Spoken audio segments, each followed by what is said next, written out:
எல்லோருக்கும் வணக்கம். இன்றைக்கி இந்த vlog 3ல் நம்ம எதை பற்றி பார்க்க போகிறோம் அப்படின்னா, சகதி உழவு வந்து பார்த்திங்கன்னா வந்திருக்கோம். கடந்த 2 vlogமே வந்து நம்ம நெல் பிடிக்கிறத பற்றி போட்டிருந்தோம். அதில் வந்து குபாட்டா டிராக்டரோட மைலேஜ் அண்ட் மெயின்டெனன்ஸ் அதை பற்றி வந்து பார்த்திங்கன்னா பேசியிருந்தோம். இன்றைக்கி வந்து சகதி உழவுக்கு தான் வந்து பார்த்திங்கன்னா வந்திருக்கோம்.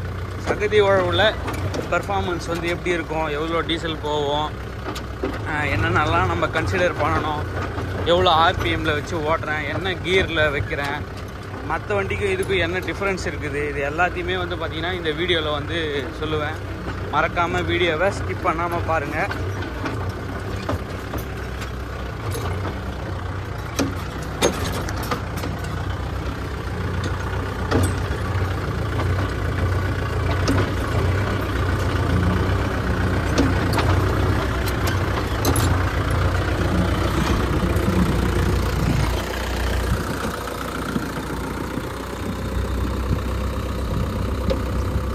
ஸோ இதுதான் நம்ம டிராக்டருடைய ஓவரால் லுக்கு.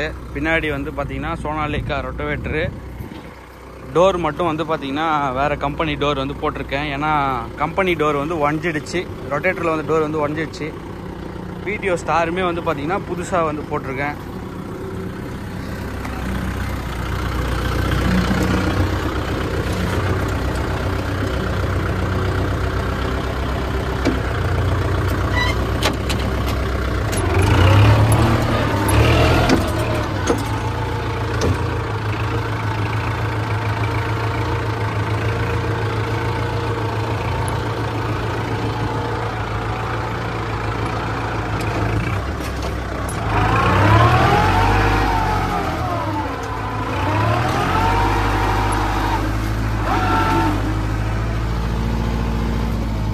ஸோ ஃபஸ்ட்டு வந்து பார்த்திங்கன்னா கியர் வந்து பார்த்திங்கன்னா லோ கியரில் வந்து போட்டிருக்கேன்.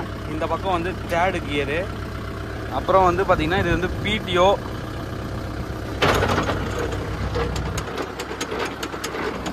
கீழே வந்து பார்த்திங்கன்னா நம்ம 750 ஆர்பிஎம்மில் வந்து போட்டிருக்கோம். இதில் வந்து 540 750 2 ஆர்பிஎம் இருக்குது. நான் வந்து எப்பயுமே 750 தான் வந்து வச்சு ஓட்டுவேன். ஏன்னு கேட்டிங்கன்னா அதில் தான் நல்லா ஃபைனாக வந்து பார்த்திங்கன்னா வெட்டி போடும். நீங்கள் 540 வச்சிங்கன்னா கொஞ்சம் பத்தியாக வந்து பார்த்திங்கன்னா வெட்டி போடும். சகதி உழவுக்கு வந்து பார்த்திங்கன்னா பத்தியாக வந்து வெட்டி போடக்கூடாது, நல்லா ஃபைனாக இருந்தால் தான் நல்லாயிருக்கும். ஸோ அதனால் வந்து எப்பயுமே நான் வந்து 750 ஆர்பிஎம்மில் தான் வச்சு வந்து ஓட்டுவேன். இந்த லிவர் வந்து பார்த்திங்கன்னா மேலேயே தான் இருக்கும் எப்பயுமே. 540 ஓட்டுறது வந்து ரொம்ப ரேர் கேஸ் தான். மற்றபடி வந்து பார்த்திங்கன்னா எல்லா டைம்லையுமே 750 தான் வச்சு ஓட்டுவேன். ஸோ இப்போ வாங்க வீடியோக்குள்ளே போகலாம். இப்போ லோ 3rd பிடி ஆன் பண்ணியாச்சு. ஆர்பிஎம் வந்து பார்த்திங்கன்னா இந்த வண்டியை பொறுத்த வரைக்கும் நீங்கள் 1800 ஆர்பிஎம் 18 வச்சா மட்டும்தான் உங்களுக்கு வந்து இன்ஜின் வந்து ஃப்ரீயாக போகும். மற்றபடி வந்து 17 ஆர்பிஎம்மோ 16 ஆர்பிஎம் வச்சாலுமே வண்டி போகும். ஆனால் உங்களுக்கு வந்து ஃப்ரீயாக போகிற மாதிரி வந்து ஃபீல் பண்ண முடியாது. வண்டி ஏதோ பிடிச்சிக்கிட்டு போகிற மாதிரி இருக்கும்.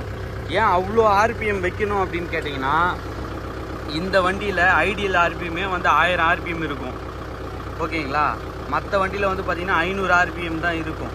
அதனால் அவங்க வந்து 15 வந்து வைப்பாங்க. ஆனால் இந்த வண்டியில் ஐடியல் ஆர்பிஎம்மே வந்து 1000 ஆர்பிஎம் இருக்கும். அதனால் நம்ம வந்து ஒரு 18 வச்சா தான், கம்பெனி ப்ரிஃபர் பண்ணுறது 18 வச்சா மட்டும்தான் இன்ஜின் வந்து பார்த்திங்கன்னா ஃப்ரீயாக போகும். ஸ்டேரிங் நம்மளுக்கு டைட் வராது. அப்புறம் வந்து ரொட்டேட்ரு தூக்கி இறக்கிறதுக்கும் வந்து பார்த்திங்கன்னா நல்லாயிருக்கும்.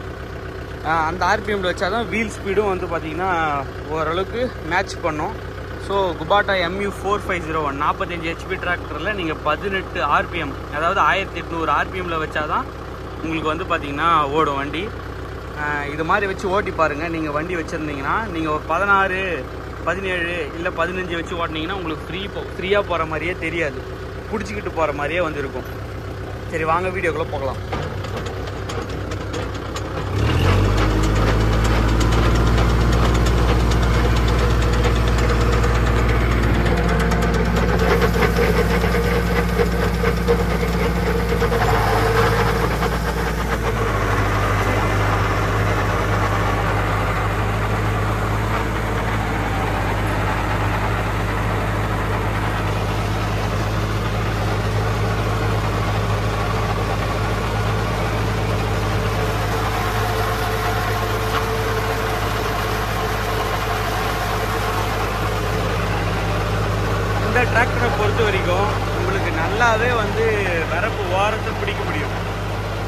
அதுக்கு முக்கியமான காரணம் வந்து 7.5 டயர் சைஸ் அப்படின்னு வந்து சொல்லலாம்.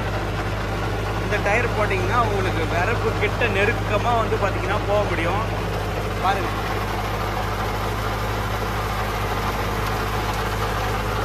எவ்வளோ கச்சிதமாக வந்து பார்த்திங்கன்னா பிடிச்சிட்டு வர முடியுது அப்படின்ட்டு. இதுக்கு முக்கிய ரீசன் வந்து இந்த டயர் வந்து பெருசாக இருக்கிறது தான். இதில் வந்து அட்வான்டேஜும் இருக்குது, டிஸ்அட்வான்டேஜும் வந்து பார்த்திங்கன்னா இருக்குது. அது என்ன அப்படின்றத சொல்கிறேன். அட்வான்டேஜ் வந்து பார்த்திங்கன்னா உங்களுக்கு இது மாதிரி வரப்பு வந்து நெருக்க பிடிக்க முடியும், உங்களுக்கு டயரோட வித்து வந்து அதிகமாக இருக்கிறதுனால. டிஸ்அட்வான்டேஜ்னு என்னென்னு கேட்டிங்கன்னா, இப்போ வந்து ரொம்ப அழுவா சேராக இருக்குது அப்படின்றப்போ உங்களுக்கு டயரே வந்து பார்த்திங்கன்னா பந்து மாதிரி வந்து சேத்தை வந்து முட்டிக்கிட்டு போகும். ஆனால் இதுவே வித்து கம்மியாக இருக்கிற டயர் வந்து பார்த்திங்கன்னா உங்களுக்கு கூராக இருக்கும், அப்படியே டயர் வந்து பார்த்திங்கன்னா சகதியை கிழிச்சிட்டு போகும். ஆனால் இந்த டிராக்டர் டயர் வந்து பார்த்திங்கன்னா 7.5 சைஸ் வந்து பார்த்திங்கன்னா உங்களுக்கு பந்து மாதிரி முட்டிக்கிட்டு போகும். ஆனால் வரப்பு ஓரத்தில் ஒட்டி பிடிச்சி ஓடுறதுக்கு இந்த டயரை வந்து அடிச்சிக்க முடியாது. நீங்கள் ஜாண்டியரே எடுத்துக்கிட்டீங்கனாலும் இந்த டயர் சைஸ் வந்து பார்த்திங்கன்னா அவைலபிளாக இருக்குது. அதை போட்டிங்கன்னா உங்களுக்கு வந்து பார்த்திங்கன்னா ஒட்டி வந்து பிடிச்சி ஓட்டலாம். ஸோ இதுதான் இந்த டயரோட விஷயமே.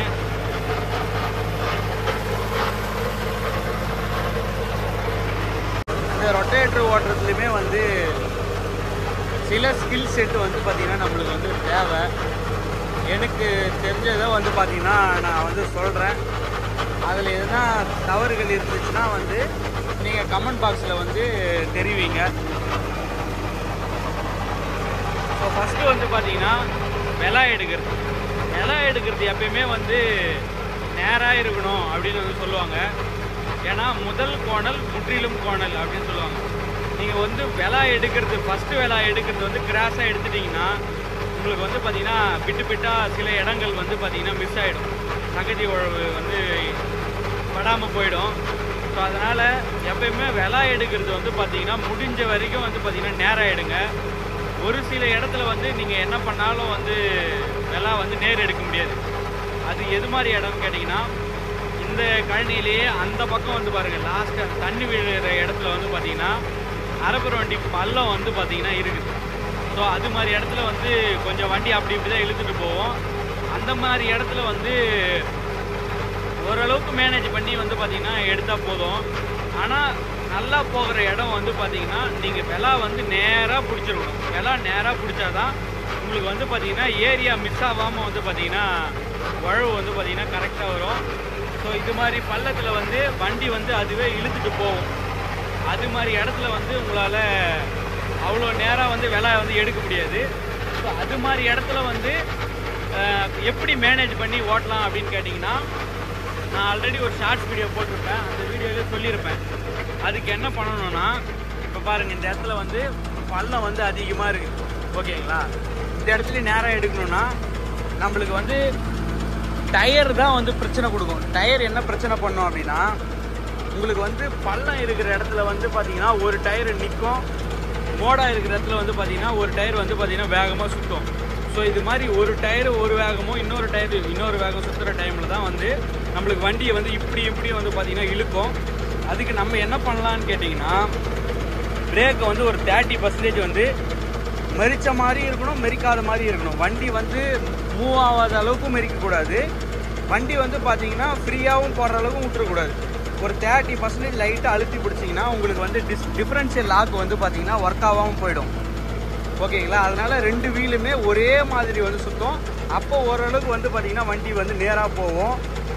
இந்த ஷார்ட்ஸ் வீடியோவிலே வந்து பல பேர் என்ன கமெண்ட் பண்ணாங்கன்னா, அதுக்கு தான் டிஃப்ரென்ஷியல் லாக் வந்து இருக்குது அப்படின்னு வந்து கேட்டாங்க. ஆனால் டிஃப்ரென்ஷியல் லாக் வந்து இப்படி வந்து ஒரு சுற்று வந்து திரும்புகிற இடத்துல வந்து நம்ம டிஃப்ரென்ஷியல் லாக் வந்து யூஸ் பண்ணி போக முடியாது. ஆனால் நம்ம வந்து பிரேக்கை வந்து எப்பயுமே பிரேக் மேலே கால் வச்சுட்ருப்போம். ஸோ பிரேக் லைட்டாக ப்ரெஸ் பண்ணி நம்ம டிஃப்ரென்ஷியல் லாக் பண்ணி ஓட்டுற அதே சேம் மெத்தட் தான். ஆனால் 30% மெரிச்சிட்டு வண்டி பார்த்திங்கன்னா மூவ் பண்ணணும். அதே மாதிரி ஸ்டேரிங்லேயும் கொஞ்சம் வந்து பேலன்ஸ் பண்ணணும். அப்படி பேலன்ஸ் பண்ணால் தான் இது மாதிரி இடத்துல வந்து பார்த்திங்கன்னா நம்ம நேராக வந்து பார்த்திங்கன்னா வெலா பிடிக்க முடியும். எனக்கே வந்து பாருங்கள், இந்த இடத்துல வந்து பார்த்திங்கன்னா கிராஸாக வந்து மிஸ் ஆகிருக்கு, தெரியுங்களா? இந்த இடம் வந்து பார்த்திங்கன்னா கிராஸாக மிஸ் ஆகிருக்கு. அது மாதிரி மிஸ் ஆகாத அளவுக்கு ஓட்டணும். நம்ம 30% மெரிச்சிக்கிட்டு அப்படியே பேலன்ஸ் பண்ணி ஓட்டணும்.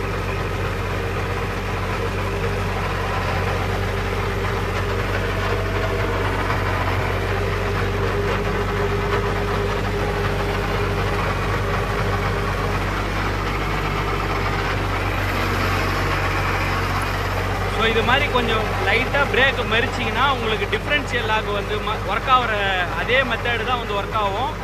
2 டயரும் ஒரே மாதிரி சுற்றும், அதனால் வண்டி இப்படி அலையாது. இந்த இடத்துல வந்து பார்த்தீங்கன்னா அப்படி தான் நான் வந்து கொஞ்சம் மேனேஜ் பண்ணி வந்து பார்த்தீங்கன்னா ஓட்டுறேன். இது வந்து இன்னுமே நல்லா ஓட்டலாம், ஆனால் கையில் வீடியோ எடுத்துக்கிட்டு அதையும் வந்து பார்த்தீங்கன்னா சேம் டைமில் வந்து பண்ண முடியல. இந்த மெத்தடையும் வந்து பார்த்தீங்கன்னா யூஸ் பண்ணி பாருங்கள். உங்களுக்கு வந்து பெனிஃபிட்டாக இருந்துச்சுன்னா அதை வந்து ஃபீட்பேக்கில் வந்து கமெண்ட் பாக்ஸில் வந்து பார்த்தீங்கன்னா சொல்லுங்கள்.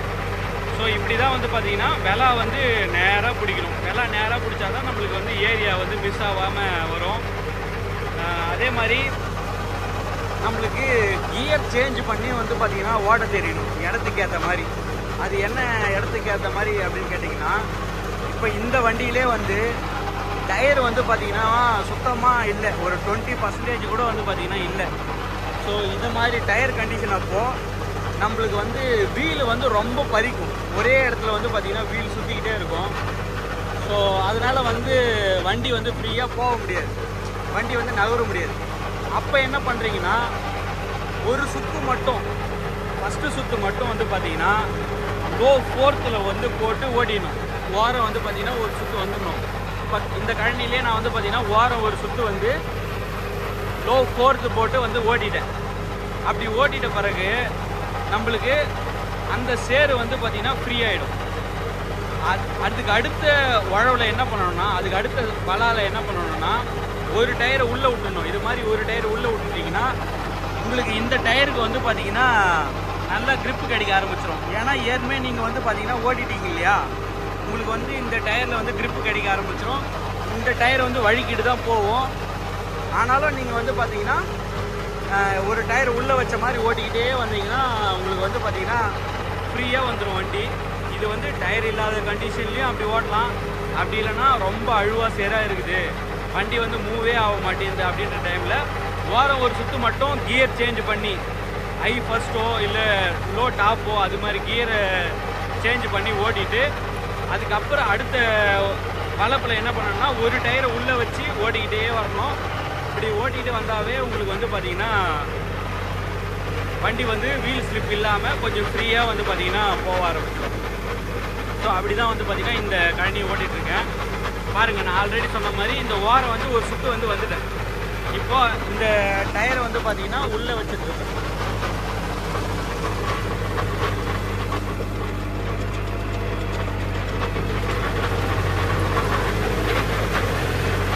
இப்போ இந்த டயரை வந்து இதுக்குள்ளேயே வச்சுட்டுனா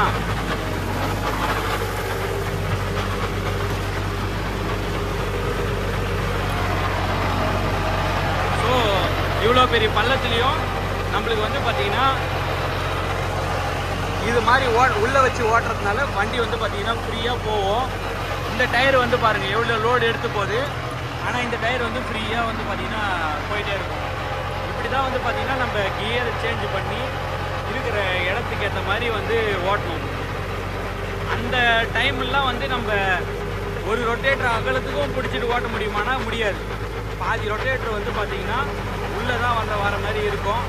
ஸோ அது வந்து எதுவுமே பண்ண முடியாது, ஓட்டவே முடியாது. அப்படின்ற சூழ்நிலையில் எப்படியாச்சும் ஓட்டுறோம் இல்லையா, அதை தான் நம்ம வந்து பார்க்கணும். அந்த டைமில் வந்து ஏரியா கவர் ஆகுதா இல்லையா அப்படின்றது வந்து நம்மளுக்கு இம்பார்ட்டன்ஸ் வந்து கிடையாது. இது வந்து பார்த்திங்கன்னா நிறைய பேருக்கு வந்து தெரியும், இருந்தாலும் தெரியாதவங்களுக்கு சொல்கிறேன். தெரிஞ்சவங்களும் வந்து பார்த்திங்கன்னா இதை வந்து அக்செப்ட் பண்ணிக்கோங்க, ஓகேங்களா. எனக்கு வந்து ஆல்ரெடி தெரியும், இதை வந்து ஏன் இப்போ சொல்கிறேன் அப்படின்ற மாதிரி கமெண்ட் பண்ணாதீங்க. இதை வந்து புரிஞ்சுக்கிங்க, தெரியாதவங்க வந்து தெரிஞ்சுக்கிட்டோம். ஸோ இதில் பார்த்தீங்கன்னா உங்களுக்கு பாதி ரொட்டேட்டர் உள்ளே வச்சே வந்து பார்த்திங்கன்னா ஓட்டிட்டேன். இப்போ வந்து வண்டி வந்து ஃப்ரீ ஆகிடும். அப்புறம் வந்து பார்த்திங்கன்னா நீங்கள் சால் மேலே சால் ஓட்டிக்கிட்டே வந்துடலாம். ஒரு சால் ஓட்டுற வரைக்கும் தான் வந்து பார்த்திங்கன்னா கஷ்டமாக இருக்கும். அடுத்த சால்லாம் வந்து பார்த்திங்கன்னா உங்களுக்கு ஈஸியாக வரும். ஃபஸ்ட்டு சால் மட்டும் அப்படி இருக்கும்.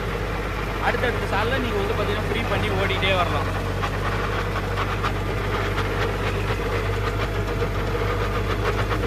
ஸோ நான் பேசுகிற ஆடியோ கேட்கணுன்ட்டு ஆர்பிஎம் வந்து பார்த்திங்கன்னா கொஞ்சம் கம்மியாக வச்சுருக்கேன். ஆனால் நீங்கள் வந்து 18 ஆர்பிஎம்மில் தான் வந்து பார்த்திங்கன்னா ஓட்டணும். அப்படி ஓட்டினா தான் இந்த குபாட்டா டிராக்டருக்கு வந்து இன்ஜின் வந்து பார்த்திங்கன்னா ஃப்ரீயாக போகும். இப்போ 18 ஆர்பிஎம் வச்சுன்னா ரொம்ப சவுண்டு வருது, என் வாய்ஸ் கேட்க முடியாமல் போயிடுமோ அப்படின்றதுனால நான் ஆர்பிஎம் 16 ஆர்பிஎம்மில் வந்து பார்த்திங்கன்னா வச்சு அப்படியே ஓட்டிகிட்ருக்கேன். ஸோ அவ்வளோதாங்க இதில் வந்து இருக்கிற விஷயம். அப்புறம் வந்து பார்த்திங்கன்னா நம்ம ரொட்டவேட்டரை பொறுத்த வரைக்கும் சோனாலிகா ரொட்டவேட்டர் வந்து பார்த்திங்கன்னா யூஸ் பண்ணிகிட்ருக்கேன்.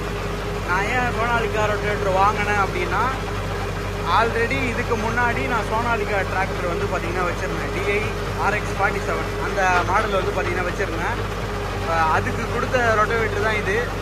ஸோ ரொட்டவேட்டரை மட்டும் ரெடி பண்ணிவிட்டு நான் இந்த வண்டிக்கு வந்து பார்த்திங்கன்னா அதே ரொட்டவேட்டர் வந்து போட்டு ஓட்டிகிட்ருக்கேன். இப்போ பார்த்தா தெரியும் வண்டி வந்து ஒரு ஓரமாக இஸ்டுன்னு போகிறது. இப்படி இஸ்டுன்னு போகிற டைமில் நம்ம பிரேக் மெரிச்சு மேனேஜ் பண்ணி ஓட்டணும்.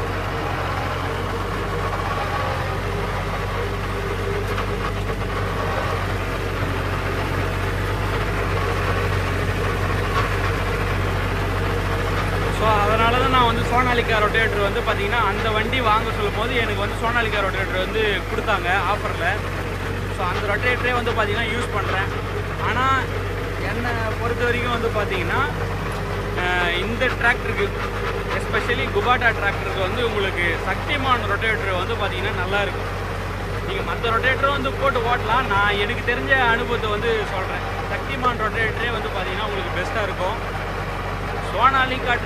சோனாலிகா ரொட்டேட்டர் வந்து ரொம்பவே நல்லா இருந்துச்சு. ஆனால் அதே ரொட்டேட்டர் வந்து இப்போ குபாட்டா டிராக்டருக்கு யூஸ் பண்ண சொல்லும் போது நம்மளுக்கு வந்து பார்த்திங்கன்னா கொஞ்சம் இன்னும் கலங்கலையோ அப்படின்ற மாதிரி கொஞ்சம் ஃபீல் வந்து பார்த்திங்கன்னா கொடுக்குது. ஏன்னா இந்த 5 வருஷத்தில் நான் கவனித்த சில விஷயங்கள் அது அதனால் நான் சஜஸ்ட் பண்ணுறது என்னென்னா, நீங்கள் சக்திமான் ரொட்டேட்டரே வந்து பார்த்திங்கன்னா சோனாலிகா அதாவது குபாட்டா டிராக்டருக்கு வந்து வாங்கலாம்.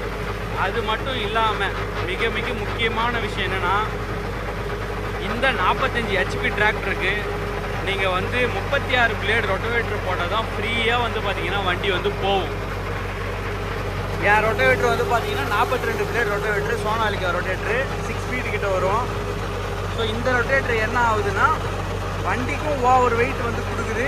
அது மட்டும் இல்லாமல் 45 HP டிராக்டருக்கு 42 பிளேடு ரொட்டவேட்டர் போடுறதுனால நம்மளுக்கு வந்து பார்த்திங்கன்னா லோடு அதிகமாக இன்ஜின் வந்து பிடிக்குது அப்படின்னு வந்து சொல்லலாம். ஸோ என்னுடைய ரெஃபரன்ஸ் என்னவாக இருக்குன்னா, இந்த 45 HP டிராக்டருக்கு நீங்கள் வந்து 36 பிளேடு ரொட்டவேட்டர் போட்டு ஓட்டினா தான் உங்களுக்கு வந்து இன்ஜின் வந்து ஃப்ரீயாக போகும். அது மட்டும் இல்லாமல் நீங்களும் வந்து வண்டி சிரமப்படாமல் ஓட்ட முடியும். 42 பிளேடு ரொட்டவேட்டர் போட்டு ஓட்டவே கூடாதா அப்படின்னு கேட்டிங்கன்னா அப்படியும் கிடையாது. நீங்கள் வந்து ஓன் யூஸுக்கு தான் வந்து ஓட்ட போகிறேன், எனக்கு வந்து ஏரியா கவர் ஆகணும், ஒரு 10 ஏக்கரா அப்படி மாதிரி ஓட்டுவேன், 10 ஏக்கரா 20 ஏக்கரா ஓட்டுவேன், எனக்கு ஏரியா கவர் ஆகணும் அப்படின்றவங்களாம் வந்து 42 பிளேடு ரொட்டவேட்டர் போட்டாலுமே இந்த ட்ரக்கு வந்து பார்த்திங்கன்னா கேப்பபிளாக தான் இருக்கும். 4 வருஷமாக நானுமே அது மாதிரி தான் வந்து ஓட்டிகிட்ருக்கேன். ஆனால் என்னுடைய அனுபவத்தில் சொல்கிறது வந்து 36 பிளேடு ரொட்டவேட்டர் போட்டாவே உங்களுக்கு வந்து கரெக்டாக இருக்கும் அப்படின்னு வந்து சொல்கிறேன். அது மட்டும் இல்லாமல் வந்து பார்த்திங்கன்னா 42 பிளேடு ரொட்டவேட்டரில் இன்ஜினியரிங் கான்செப்டை பொறுத்த வரைக்கும் ஒரு பிளேடு வந்து பார்த்திங்கன்னா 1 HP பவரை வந்து எடுக்கும். அதாவது ஒரே ஒரு பிளேடு, ஒரு எல் பிளேடு வந்து 1 HP பவரை வந்து பார்த்திங்கன்னா கன்சியூம் பண்ணும். அப்போ 42 பிளேடு ரொட்டவேட்டரில் 42 HP வந்து பார்த்திங்கன்னா நம்மளுக்கு இன்ஜினோட பவர் வந்து பார்த்திங்கன்னா எடுத்துருது. இருக்கிற 3 HP தான் வந்து நம்மளுக்கு இந்த வீல் மூவ் ஆகிறது, ஸ்டேரிங் ஒர்க் ஆகிறது, இது எல்லாத்தையுமே இந்த 3 HP கிட்ட தான் வந்து மேனேஜ் பண்ணும். ஸோ அதனால் என்னுடைய ப்ரிஃபர் என்னன்னு கேட்டிங்கன்னா, இந்த 45 HP டிராக்டருக்கு நீங்கள் 36 பிளேடு ரொட்டேட்டர் போட்டிங்கன்னா உங்களுக்கு வந்து 36 HP தான் வந்து இன்ஜின்லேருந்து லோடு எடுக்கும். வண்டியும் வந்து பார்த்திங்கன்னா ஃப்ரீயாக போகும். அதனால தான் நான் வந்து 36 பிளேடு ரொட்டேட்டரே எடுங்க அப்படின்னு வந்து சொல்கிறேன். உங்களுக்கு ஏரியா கவரேஜ் தான் முக்கியம்.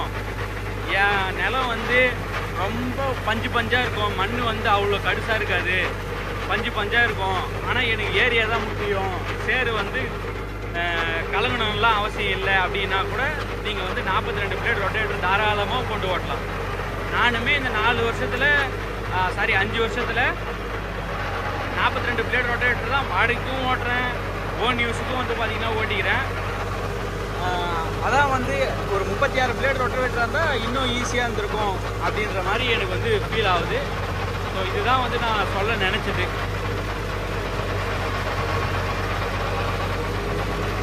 அப்புறம் கியரை பற்றி பேசுவோம். ஏன் வந்து நான் லோ தேர்டு போட்டு ஓட்டுறேன் அப்படின்னா,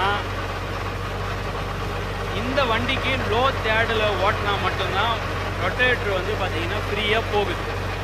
ஹை ஃபஸ்ட்டு போட்டாலோ இல்லை லோ டாப் போட்டாலோ நம்மளுக்கு வந்து பார்த்திங்கன்னா அவ்வளோவா சேர் கலங்கலை, வண்டி வந்து பார்த்திங்கன்னா மேய்ஞ்சிக்கிட்டே போகுது.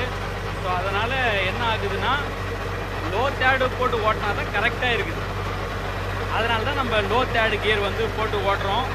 இப்போ நீங்கள் வந்து கேட்கலாம், ஜாண்டியர் வந்து 50 HP வண்டி வந்து ஹை ஃபஸ்ட்லேயே ஓட்டுறாங்களே அப்படின்னு கேட்டிங்கன்னா, அந்த ஜாண்டியரோடைய பிடிஓ ஹெச்பி வந்து பார்த்திங்கன்னா அதிகம், இந்த டிராக்டரோட பிடிஓ ஹெச்பி வந்து பார்த்திங்கன்னா கம்மி. ஸோ அதனால் இது வந்து ஹை ஃபஸ்ட்டில் வந்து போகாது, லோ டாப்லேயும் போகாது, லோ தேர்டு மட்டும்தான் கரெக்டாக இருக்கும். இதுவே இந்த டிராக்டரில் ரொம்ப களிமண்ணாக இருக்குது, ரொம்ப கடுசாக இருக்குது, நிலம் வந்து குறைவளவு ஓட்டு ரொம்ப நாளாக கடுக்கு அப்படின்னா லோ செகண்டில் போட்டு ஓட்டினா மட்டும்தான் இந்த வண்டியிலுமே நல்லாயிருக்கும். லோ தேர்டுலேயே அப்போ வந்து பார்த்திங்கன்னா போகாது. ரொம்ப களிமண்ணாக இருந்துச்சுன்னா லோ தேர்டுலேயே இந்த வண்டி வந்து பார்த்திங்கன்னா போகாது. ரொம்ப பத்தியாக வந்து பார்த்திங்கன்னா வெட்டி போடும் ரொட்டேட்டரு, அந்த ஸ்பீடு வந்து மேட்ச் ஆகாது. அது மாதிரி இடத்துக்கு வந்து லோ செகண்டில் தான் வந்து முதல் சால் வந்து பார்த்திங்கன்னா லோ செகண்டில் தான் ஓட்டுற மாதிரி இருக்குது. அடுத்த சாலில் தான் நம்மளுக்கு வந்து பார்த்திங்கன்னா லோ தேர்டில் வந்து ஓட்டுற மாதிரி இருக்கும். அதையும் தெரிஞ்சுக்கங்க.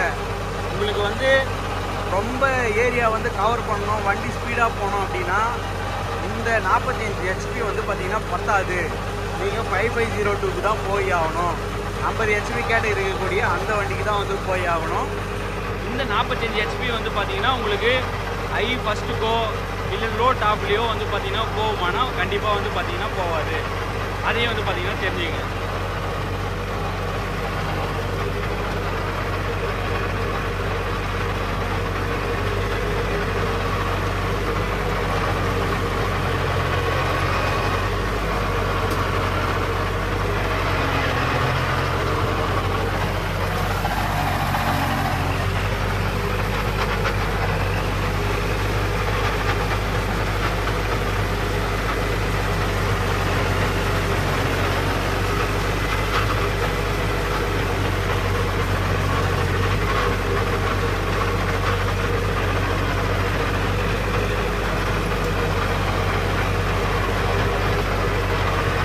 அப்புறம் வந்து பார்த்தீங்கன்னா பேடி ஃபீல்டுக்கு சகதி உழவுக்கு வந்து என்ன மாதிரியான மெயின்டெனன்ஸ் வந்து பண்ணணும் அப்படின்றத பற்றி பேசலாம். நீங்கள் சகதி உழவு ஓட்டுறீங்க அப்படின்னாலே ஒரு 20 மணி நேரத்துக்கு ஒரு டைமோ நம்ம வந்து கண்டிப்பாக க்ரீஸிங் வந்து பண்ணணும். அப்படி க்ரீஸிங் பண்ணால் தான் உங்களுக்கு ஃப்ரண்ட் வீல் சீல் வந்து போகாது, பேரிங் வந்து போகாது. ஒரு 1000 மணி நேரம் 1500 மணி நேரம் உங்களுக்கு வந்து பார்த்திங்கன்னா சாலிடாக வந்து பேரிங்கோட லைஃப் வந்து பார்த்திங்கன்னா வரும். நீங்கள் க்ரீஸ் பண்ணாமல் விட்டுட்டிங்கன்னா உங்களுக்கு வந்து 1000 மணி நேரத்துக்கு உள்ளேயே வந்து பார்த்திங்கன்னா பேரிங் வந்து போயிடும். இதை ஏன் சொல்கிறேன் அப்படின்னா, நானுமே சில வேலை டைமில் வந்து க்ரீஸிங் ஒழுங்காக பண்ணாததுனால எனக்கு ஒரு 1000 மணி நேரத்துக்குள்ளேயே வந்து பார்த்திங்கன்னா பேரிங் வந்து போயிடுச்சு. இப்போ நீங்கள் பேரிங் மாற்ற போகிறீங்க அப்படின்னாலே ஒரு பக்கத்துக்கு குறைஞ்சது 2000 ரூபாயிலிருந்து 2500 ரூபா வந்து பார்த்திங்கன்னா செலவாகும். அப்போ மொத்தமாக கணக்கு பண்ணிங்கன்னா 5000 ரூபா வந்து பார்த்திங்கன்னா பேரிங்க்கு வந்து செலவு வச்சிரும். ஸோ அதனால் க்ரீஸிங் பண்ணுறதுக்கு வந்து பார்த்திங்கன்னா பால் மாறக்கூடாது. நம்ம வந்து என்ன வேலையாக இருந்தாலும் காலையில் எடுக்கிறீங்கன்னா ஒரு 4 குத்துனாவே இப்போ வர கன்னெல்லாம் வந்து பார்த்திங்கன்னா க்ரீஸ் வந்து ஃபில் பண்ணிடும். ஸோ அப்படின்றப்போ நம்மளுக்கு வந்து கொஞ்சம் டைம் ஸ்பெண்ட் பண்ணி அந்த க்ரீஸ் அடிக்கிறதுல வந்து பார்த்திங்கன்னா தப்பு இல்லை அப்படின்னு நினைக்கிறேன். அது மாதிரி மட்டும் கண்டிப்பாக வந்து பண்ணுங்கள்.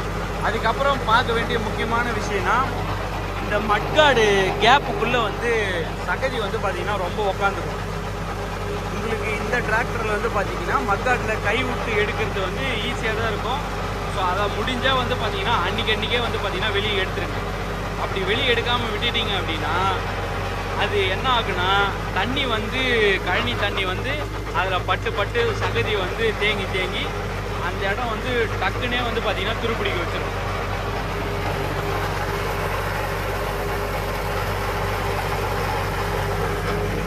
ஸோ அதனால் அந்த ஒரு மெயின்டெனன்ஸையும் வந்து பார்த்தீங்கன்னா ஞாபகம் வச்சுங்க. இந்த மட்காடுக்குள்ளே வந்து பார்த்தீங்கன்னா சேர் தங்கம். அதை வந்து நீங்கள் அடிக்கடி க்ளீன் பண்ணிங்கன்னா உங்களுக்கு மட்காடு வந்து பார்த்தீங்கன்னா ரஸ்ட் ஆகாது. இதுதான் வந்து பேடி ஃபீல்டில் வர மெயின்டெனன்ஸு. அது மட்டும் இல்லாமல் அடிக்கடி வந்து ரொட்டவேட்டரையும் வந்து பார்த்தீங்கன்னா செக் பண்ணுங்கள். ரொட்டவேட்டர் மெயின்டெனன்ஸில் நம்மளுக்கு ஸ்டாருக்கு க்ரீஸ் அடிக்கிறது, அப்புறம் ஆயில் எங்கன்னா லீக் ஆகுதா இல்லையான்றது தான் பார்க்குறது. முக்கியமாக வந்து பார்த்தீங்கன்னா ஸ்டாரு வந்து போயிடுச்சுனாவே உங்களுக்கு எல்லா இடத்துலையுமே வந்து பார்த்தீங்கன்னா பிரச்சனை கொடுக்கும். ஹெட்டில் வேலை வைக்கும், கீழே கீர் பாக்ஸில் வேலை வைக்கும். எல்லா இடத்துலையுமே வந்து பார்த்தீங்கன்னா உங்களுக்கு பிடிஓ ஜாயிண்ட் போகிறதுனாலே பல இடத்துல வந்து பார்த்தீங்கன்னா பிரச்சனையை வந்து கொடுக்கும். ஏன்னா பவரை வந்து ஸ்மூத்தாக வந்து டிரான்ஸ்மிட் பண்ணணும். அதில் வந்து ஏதோ ஒரு வைப்ரேஷன்ஸோ இல்லை ஏதோ ஒரு ஷேக்கோ இருந்துச்சுன்னா அது வந்து பார்த்தீங்கன்னா கண்டிப்பாக ஹெட்டில் வந்து பார்த்தீங்கன்னா வேலையை வைக்கும். சகதி ஒழுவில் ரொட்டேட்டர் ஓட்டுறீங்கன்னா நீங்கள் வந்து பிடிஓ ஜாயிண்ட்டை ரொம்ப பார்க்கணும். அதுதான் முக்கியமான விஷயம். பிடிஓ ஜாயிண்டில் தான் வந்து அதிகப்படியான பிரச்சனையே வர்றது. இது ஒரு மெயின்டெனன்ஸு. அப்புறம் வந்து பார்த்திங்கன்னா இந்த ஆக்சிலுமே வந்து உங்களுக்கு சீல் வந்து பார்த்திங்கன்னா ஹெவியாக இருக்கும். அதுலேயும் வந்து ஆயில் லீக் ஆகுதா இல்லையா அப்படின்றதையும் வந்து செக் பண்ணுங்கள். முடிஞ்ச வரைக்கும் இந்த டிராக்டர் வந்து பார்த்திங்கன்னா ஒரு 2000 மணி நேரம் வரைக்கும் உங்களுக்கு அந்த இடத்துல இந்த ஆக்சிலில் வந்து ஆயில் வந்து லீக் ஆகாது. அதுக்கு மேலே வந்து பார்த்திங்கன்னா லீக் ஆக வாய்ப்பு இருக்குது. அது வந்து நீங்கள் ஓட்டுறதை பொறுத்து. ஏன்னா இந்த டிராக்டரில் இது வரைக்கும் அது மாதிரி கம்ப்ளைண்ட் வரல. ஆனால் எப்போ வரும் அப்படின்னு வந்து சொல்ல முடியாது. இந்த டிராக்டர் வாங்கின அதே டைமில் வாங்கின ஒரு டிராக்டருக்கு அந்த பிரச்சனை வந்து பார்த்திங்கன்னா வந்துச்சு. ஆக்சிலில் வந்து பார்த்திங்கன்னா நம்மளுக்கு ஆயில் வந்து பார்த்திங்கன்னா ஒழுகுன மாதிரி ஒரு கம்ப்ளைண்ட் வந்துச்சு. அதுக்கு வந்து ஃபுல் க்ரவுன் செட்டையும் பிரிச்சுட்டு நம்மளுக்கு வெல்டு ராடில் சரக்கு ஏற்றி பேஸ்ட் பண்ணி அப்புறம் வந்து புது சீல் போட்ட பிறகு தான் அந்த ஆயில் வந்து நின்றுச்சு. ஸோ அதனால் நீங்கள் பேடி ஃபீல்டு ஓட்டுறீங்க அப்படின்னா இந்த இடத்துல அந்த ஆக்சிலில் வந்து ஆயில் வந்து லீக் ஆகுதா இல்லையா அப்படின்றதையும் வந்து பார்த்திங்கன்னா முக்கியமாக வந்து பாருங்கள். ஸோ அவ்வளோதாங்க ஓரளவுக்கு சகதி ஃபீல்டில் இருக்கக்கூடிய மெயின்டெனன்ஸு. மற்றபடி உங்களுக்கு வந்து பார்த்திங்கன்னா எந்த ஒரு மெயின்டெனன்ஸ்லேயும் வந்து பார்த்திங்கன்னா வேலை இருக்காது. அப்புறம் வந்து பார்த்திங்கன்னா மைலேஜ், சகதி உழவுக்கு மைலேஜ் எவ்வளோ வரும்னு கேட்டிங்கன்னா இந்த டிராக்டர் நான் ஆல்ரெடி சொன்னேன் 3.5 லிட்டர்லேருந்து 3,750 ml அப்படி இல்லைனா 3,800 அந்த அளவுக்கு தான் வந்து பார்த்திங்கன்னா உங்களுக்கு டீசல் வந்து போகும். அது மண்ணோடைய தன்மையை பொறுத்து 4 லிட்டர் தாண்டுமானா கண்டிப்பாக இந்த டிராக்டர் வந்து தாண்டாது. அதுவுமே நீங்கள் வந்து பார்த்தீங்கன்னா ஒரு 1800 ஆர்பிஎம்க்குள்ளே வச்சு ஓட்டினா தான். நீங்கள் 2000 ஆர்பிஎம்லாம் தாண்டி வச்சு ஓட்டுறீங்க அப்படின்னா உங்களுக்கு இந்த டிராக்டருமே 4 லிட்டர் டீசல் வந்து பார்த்தீங்கன்னா சாலிடாக போகும். 3.25 லிட்டரு வந்து பார்த்தீங்கன்னா அண்ட் ஆவரேஜாக வந்து ரொட்டேட்டருக்கு வந்து பார்த்தீங்கன்னா எடுத்துக்கும். அதாவது 10 லிட்டர் டீசல் போடுறீங்க அப்படின்னா உங்களுக்கு 30 பாயிண்ட் வந்து பார்த்தீங்கன்னா வண்டி வந்து ஓடும். 30 பாயிண்ட்னா 3 மணி நேரம். 10 லிட்டர் டீசலுக்கு 3 மணி நேரம் வந்து பார்த்தீங்கன்னா உங்களுக்கு வந்து வண்டி வந்து ஓடும்.